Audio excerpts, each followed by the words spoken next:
नमस्कार, मी सुनील साळवी. आपण पाहत आहात सागर वेव. सरकारने पुन्हा एकदा विरोधी पक्षनेता निवडी संदर्भात हात वर केलेली आहे. विरोधकांकडून भास्कर जाधवांचं नाव निश्चित केलं गेलेलं आहे, पण अजून मंजुरी किंवा मान्यता मिळत नाही. ते झाले विरोधी पक्षनेता तर कोकणातले प्रश्न सुटण्यास मदत होईल किंवा मांडण्यासाठी एक आक्रमक नेते. पहिली गोष्ट, कायदेशीर काय नियम आहे काय नाही आपल्याला काय त्याचा अभ्यास नाही की 10% लागतात, कोण म्हणतं लागत नाही. हा त्यांचा विषय, तो सरकारचा विषय. त्यांचं काय भूमिका आहे मला माहित नाही, कारण ह्या निवडीमागे मी काय सांगावं नक्की मी मोठा. आपण एक सभागृहात मी भास्कर जाधव साहेबांना जर संधी मिळाली तर निश्चित कोकणासाठी एक चांगली सुवर्ण संधी मिळावी, 100%. आपल्या माणसाला तो विरोधी पक्षात असो कुठेही असो तो मोठा व्हावा. शेवटी राजकारण उद्या ते गुहागरला उभे राहिले म्हणून काय कोण मदत करायला जाणार आहे? उद्या चिपळूणला आले तर थोडी कोण मदत करणार? एकमेकाचं तो वेगळा विषय. पण भास्कर निश्चित अनुभवी आहे. त्यांच्याकडे म्हणजे सरस्वती म्हणजे जिभेवर आहे. सरस्वती नाही एवढं म्हणणार मी, पण उत्तम कला आहे आणि खूप चांगलं बोलायचं त्यांच्याकडे जजमेंट आहे. संभाषण कौशल्य चांगलं. हा, आणि अभ्यास पण त्यांचा. मला वाटतं जे काही संसद विधानसभेत जे काही ठराविक, योगेश सागर असेल भाजपचे, आणि अशी 2-3 जणच आहेत आता त्याच्यात. भास्करराव हे खूप वरच्या स्थानावर आहेत की विधानसभेची माहिती असणं, नियम माहिती असणं, कायदा कानून माहिती असणं, कुठं काय बोलावं, कसं बोलावं, तोच विषय आम्ही मांडताना थोडी आमच्या मर्यादा येतात. ही वस्तुस्थिती. आता ते सिनियर असल्यामुळे त्यांना बोलायलाही चांगली संधी, आणि ते तेवढ्या आक्रमक असल्यामुळे समोरच्यालाही तो विषय राहतो. त्यामुळे त्यांनी होऊ नये असे माझी तरी इच्छा असूच शकत नाही. त्यांना मिळायला पाहिजे. हा, 100%.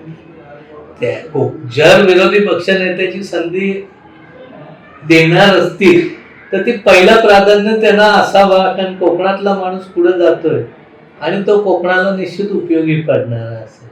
कारण की हे पहिलं अधिवेशन असं असेल की ज्याच्यामध्ये दोन्ही सभागृहांमध्ये विरोधी पक्ष नेताच नव्हता. वरच्या ठिकाणी तर तरी मांडताना सगळ्या बाबी भास्कर शेठ वगैरे सगळ्यांना संधी मिळत होती. आता विरोधी पक्षनेता म्हणून वेगळं काय असतं कसं मला माहित नाही, पण बऱ्यापैकी ते असल्यासारखी त्यांना संधी मांडायला तिथं देतच होते सगळे, कारण त्यांचा अनुभव शेवटी मोठा आहे ना. अधिकृत त्यांची निवड काय केली जात नाही हे माझ्या हातातल्या गोष्टी नाहीत किंवा काय मी सांगून सुटणाऱ्या गोष्टी नाहीत. आपण आपल्या पुरतच. बरोबर. त्यांना मिळावं ही इच्छा आमची असणारच आहे, तर शेवटी सह्याद्री शिक्षण संस्थेचे ते माजी विद्यार्थी आणि निकम साहेबांचं पण त्यांच्यावर निश्चितपणे प्रेम होतं. म्हणजे सपोर्ट नसेल पण निश्चितपणे एक माझा आहे त्यांचा. आणि सर, चिपळूणमध्ये आपल्या पक्षाचा उमेदवार नव्हता. बऱ्याच ठिकाणी जिल्ह्यामध्ये सुद्धा महायुतीमध्ये न घेता राष्ट्रवादीने स्थानिक पातळीवर आघाडी केली नगरपालिकेच्या निवडणुकी संदर्भात. तर चिपळूण संदर्भात काय निकाल लागेल? आपला उमेदवारच नव्हता. नाही, आमचा उमेदवार नव्हता. सगळी चर्चा झाली होती. महायुतीच्या माध्यमातून शिवसेनेचे उमेदवार ठेवायचा हे सगळं आमचं फायनलच झालं होतं. म्हणजे त्यात काय आम्हाला लास्ट मुमेंटला दिलं नाही उमेदवार अशी काही भूमिका नव्हती. आम्ही मान्य केलं होतं, मिलिंद शेट्टी एक्सेप्ट केलं होतं, आमच्या लोकांनी सगळं एक्सेप्ट केलं. आमच्या 10 सीट घेऊन आम्ही निवडणूक लढवायची एवढीच आमची तयारी.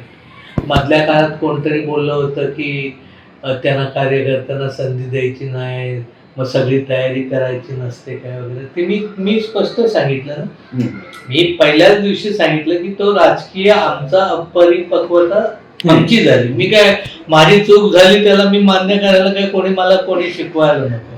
मग मी सज्जन आहे की आणि काय याची कोणाची सर्टिफिकेटची गरज नाही. ज्याच्या मनातून जो असतो त्या गोष्टी असतात. त्यामुळे मला कोणाच्या सर्टिफिकेटची पण गरज नाही. आमची कदाचित ती राजकीय चूक असेल की आम्ही अवलंबून विसंबून विश्वास ठेवला तर त्याचा कोणीतरी वेगळ्या पद्धतीने मुलाखत देत सुटलाय तर त्यांचा भाग आहे. त्यांनी ते समजून जा. हे तुमचं उत्तर प्रशांत यादवान नाही. प्रशांत यादवाचा काय विषय मला माहिती काय होता त्यांचा.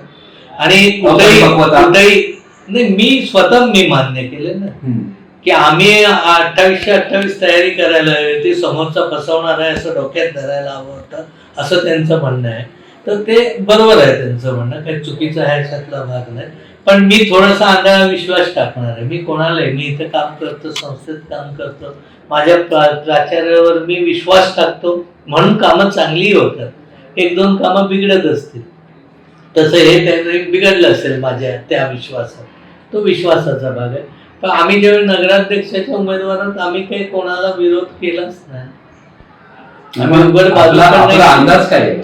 नाही. आपला अंदाज मी सांगतो, विचारतोय. मला वाटतं घासून माहितीचं येईल वाटतं असं काहीतरी. म्हणजे आत्मविश्वास पूर्ण तुम्ही सांगत नाही. नाही, आम्ही आमचे जे 10-11 वॉर्डाच्या पलीकडे मी गेलोच नाही ना कुठं. म्हणजे नगराध्यक्ष पदाकडे तुम्ही ढुंकूनही पाहिलं नाही. आम्ही मदत करू नका असंही कोणाला म्हटलं नाही, मदत करा जोरात असंही सांगितलेलं नाही.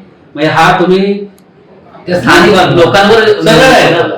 ज्यावेळी तुम्हाला जर आम्ही नकोच असू किंवा आम्हीच सेपरेटच उभं राहा असं सगळ्यांचं म्हणणं असेल आणि ते पण लास्ट मुमेंटला जर आधी सांगितलं, राजकारणात हे घडत असतं, फक्त या गोष्टी आधी सांगितल्या तर एकमेकांना आता ते आता चूक आमचीच आहे म्हटलं, आम्ही कशाला दुसऱ्याला दोष द्या. बरोबर आहे. आमचीच चूक होती म्हणायचं. राजकारणात शिकायलाही मिळतात ना काही गोष्टी, त्याचाच एक भाग समजायचं, सोडून द्यायचं, पुढे जायचं. धन्यवाद शेखरजी. नमस्कार. आमदार शेखर सरांनी 2 ते 3 महत्वाचे मुद्दे मांडले. त्यामध्ये त्यांनी एक महत्वाचा मुद्दा असा मांडलाय की आमदार भास्कर शेठ जाधव यांना विरोधी पक्षनेतापद हे मिळालं पाहिजे, माझी तशी इच्छा आहे. ते आक्रमक आहेत, अभ्यासू आहेत. दुसरा मुद्दा त्यांनी असा मांडला की विरोधी शिवसेनेचा जो महायुतीचा जो उमेदवार असेल तो घासून येण्याची शक्यता आहे, पण आम्ही त्या दृष्टीने प्रचार केलेला नाहीये. तिसरा त्यांनी एक टोला आपल्या विरोधकांना लगावलेला आहे की अपरिपक्वतेचा जो त्यांच्यावर ठपका आक्षेप घेण्यात आला होता, तर त्या संदर्भात सुद्धा त्यांनी भाष्य केलेलं आहे.